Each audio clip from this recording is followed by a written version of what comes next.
Yeah, so we're happy that the team spirit's still there, and we can, with a little bit of an improvement in confidence during games, we can see us picking up points again. We've had a January transfer window, and while we might have been all hoping that we can bring in a star, experience, ready to roll straight away striker, that's not happened. Realistically, it was never going to. But we have made a couple of interesting signings, a couple of young lads. I think it shows where Jim and Ken are thinking of developing the squad. They've said at the start that they would look and see what we had and what we needed during this season, bring in the characters for the dressing room. But their policy is a long-term one, and we've seen that they brought 2 young strikers in. Are you encouraged by that, Mark? Yeah, I am absolutely. Redshaw and Burrow. Yeah, big tall lad.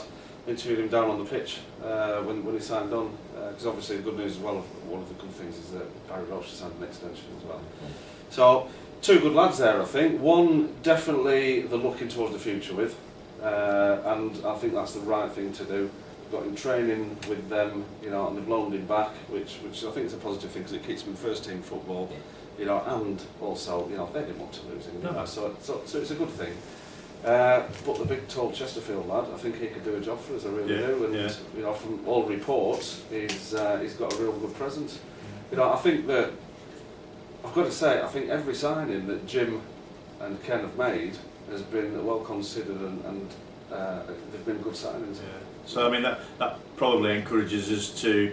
We were always going to give him time anyway. We love Jim to bits, and it's his first job in management, and we knew, we call it the Jim Bentley revolution, but you can't do it overnight, and certainly not at a club like Morecambe. We would know, we've no divine right to be anywhere in the league apart from should be happy that we are in the league. But I suppose, are you saying, Darren, that the judgment on their management shouldn't maybe be now, but in a year's time when they've had a season, the contracts that they've inherited, some of them have lapsed and can have a clean slate, and we can see, given another close season, what they can bring in and if they can improve as they have done at the start of this season. Yeah, and I think we have to look at it as a medium-term project for both of them. The 2 lads, like I said, they brought in definitely one for now, one for the future. The loan market opens on Monday, so you never know. Maybe one more, possibly. But I've been impressed by the fact that yes, they do the homework on all of the signings. It's not like buying a watch from some dodgy bloke with a coat on the corner anymore. And what they've managed to do is bring people in who aren't just decent footballers but are good people. That's been really fundamental. They want to play for the badge as well as come and show us what they could do. A lot of them on the younger end of the scale, except for obviously Mr. Ellison, who I would have loved to have seen in a Morecambe shirt some years ago, because if he's this good now, Lord knows what it was like in those days. But I think when you look at a new management team, in fact any management team, every single one of them will pick up the old turkey from time to time.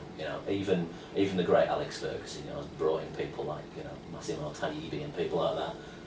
I look at all of his signings and I think they've all done a job. Yeah. They've had a few niggles, maybe gone off form a little bit, like every footballer does at all levels, but I think all of them have been magnificent. And if that's a sign of things to come, then I think the next 2 or 3 years are going to be quite exciting for this football club, on and off the pitch. You could actually argue that it's harder down at this level to pick and bring in good players. It's easy for someone like Alex Ferguson, who's got a pot full of money. But I mean, we mentioned Kevin Ellison there, Steve. Do you think it's been significant that he hasn't been playing in the recent games, and he looked to be back to, it's a long-standing injury that we think he's just about sorted out now. Do you think that could give us a resurgence in the coming weeks? Yeah, I've said for a while, I think we dip when Kevin Ellison isn't in the side.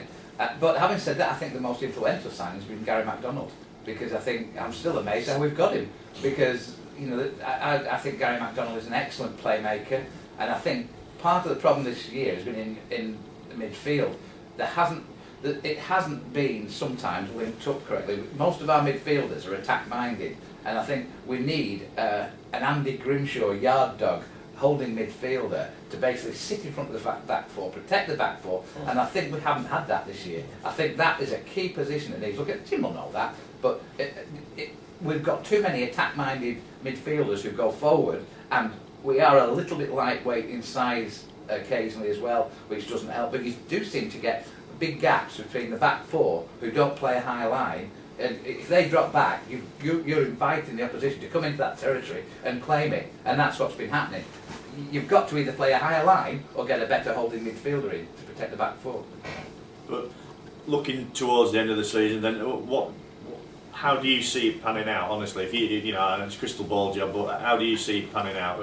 What are you looking for the rest of the season towards the end? Well, I'll tell you what. At the beginning of the season, I was looking for survival because, as you said, you know, we all love Jimbo, and I give him 2 seasons before we even start looking at where we should be. You know, for instance. But who knows with this league? It's a bonkers season. Anybody can beat anybody, and I think we could end up anywhere from 7th to 27th. You know, it's just bonkers. You know. Where do you think we will? Honestly, I think we'll end up about where we are now. Okay. I think middle for diddle. What about you, Dan? Well, Kevin Ellison comes back, starts to put a few balls in. I'd love to. Every time Isaac Reed gets the ball at his feet, I'm crossing my fingers for him. I want him to do well. I'm behind him 100%. I think he's got such potential. The forwards start clicking. I think we're going on a little run. It could go either way, obviously, but I think probably about 8th. Well, Steve. Head versus heart, isn't it? That's exactly what it is. You can't factor in injuries. You assume all your squad is fit, and then you take a decision on that. If you can avoid injuries and basically get back to confidence and firmer pitches, firmer time of year, I would like to think we could. It would be nice to make some sort of challenge for the playoffs, but to be quite honest with the season, it's a season in transition. Like Mark says, a year or two before you want to see Jim's side will only evolve next year, and you won't be able to. You know, you inherited half the squad. If Jim's side will be next season, you then judge that at the end of next season. But it's whether managers can get that time. When the season kicked off, we were second favourites to go down. Yeah. And Jim and Ken have made a lie of that. So whatever happens, it's a Brucey bonus, really. So nobody's going to be crying in the soup, are they? No. What do you think? I have a little sneaky feeling that Kevin Ellison coming back, I think, is significant. I think Isaac Reed, if we can get him fit, when we were winning games, they were both in the side. So was Jason Price, who we've not mentioned yet. I think he'll do us a job. I have a sneaky feeling that Jordan Burrow might just get a few starts just at the time when we're picking up a bit of confidence because of these other factors. And if he bangs a couple of goals in, and then we bring Redshaw back from Altrincham after a month because he's now training with us and he's back to full, I think we could have a little run towards the end of the season, which tends to be the case with Morecambe. It wasn't last season, alright, but it tends to be the case. And I think if we're 11th, 10th, something like that, if we can get up to that kind of position, which isn't a million miles away from where we are now, if we can get that with a month or month and a half of the season to go, we'll see that as something to aim for. And I think we play best when we've got something to aim for. At the start of the season, it was all adrenaline to me. It was all new manager, and we won a lot of games because we were absolutely at it. And then, you know, it's natural that sort of subsides a little bit, and you know, your squad strength comes out. But I don't know. I think we'll end up about where we are. We'll start off about where we are now, and we'll have ups and downs for the next few months. But then I think it could just click, and I think we could be just pushing. I don't think we'll probably get it. I think we'll just miss out on it. But I think we can be pushing for the playoffs towards the end of the season. And I'm a naive fool. But I don't It's care. great, isn't it? No, I've got to say it. It's got to say it. So I've always said football's about one word. It's a 4-letter word. Probably not the one you're thinking of. Confident. No. Yeah. Hope. Hope. Absolutely. It's all about hope.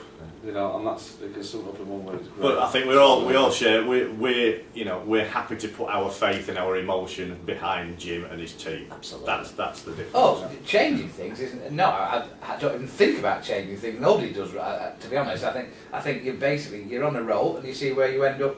It's a work in progress. You see what happens next year and from then onwards.